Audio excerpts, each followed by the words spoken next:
ay rated SPG. Striktong patnubay at gabay ng magulang ang kailangan. Maaaring may masiselang tema, lengguwahe, karahasan, sexual, horror o droga na hindi angkop sa mga... Narito ang mga iilang pahayag ni Mr. Coco Martin tungkol sa kanyang nalalapit na palabas na Sigabo.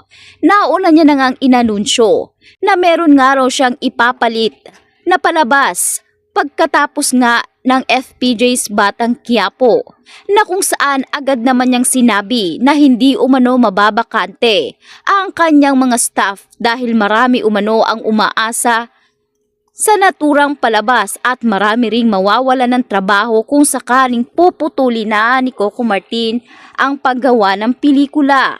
Sa ngayon ay sinabi nga ni Coco Martin na hindi muna maeere ang naturang inaabangan na palabas ng lahat na Sigabo sa kadahilanan na hindi pa umano sapat ang kanilang lakas para rito. Kaya humihingi nga ng kaunting pahinga itong si Coco Martin sa taong bayan, lalo pa 3 taon ang ginugol nila at ginalingan nga nila ang kanilang produksyon sa naturang palabas na FPJ's Batang Quiapo.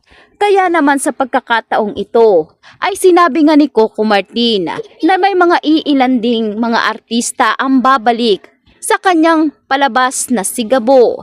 Lalo pat inamin din ni Coco Martin na gagawin nga nila ang lahat para higitan pa ang kanyang naunang mga palabas na FPJ's Batang Quiapo at ang Probinsyano.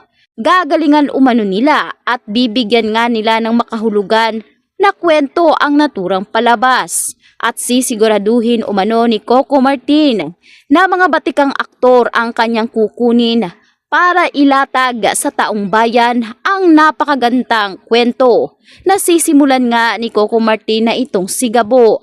Sa ngayon ay wala pa nga eksaktong petsa o buwan ang ibinigay nga ni Coco Martin. Subalit sinabi niya na konting-konting panahon lang ang kanyang hinihingi para makapagpahinga sila upang umano mapaghandaan nilang maigi at mapaganda pa ang kwento ng istoryang Sigabo na pagbibidahan nga nila ng kanyang real-time partner na itong si Miss Julia Montes.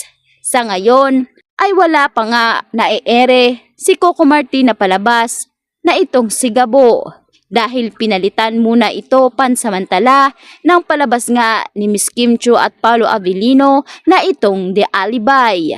Kaya pakakaabangan natin dahil sinabi nga ngayon ng mga iilang sources na baka may puruhan na ngayong Abril ito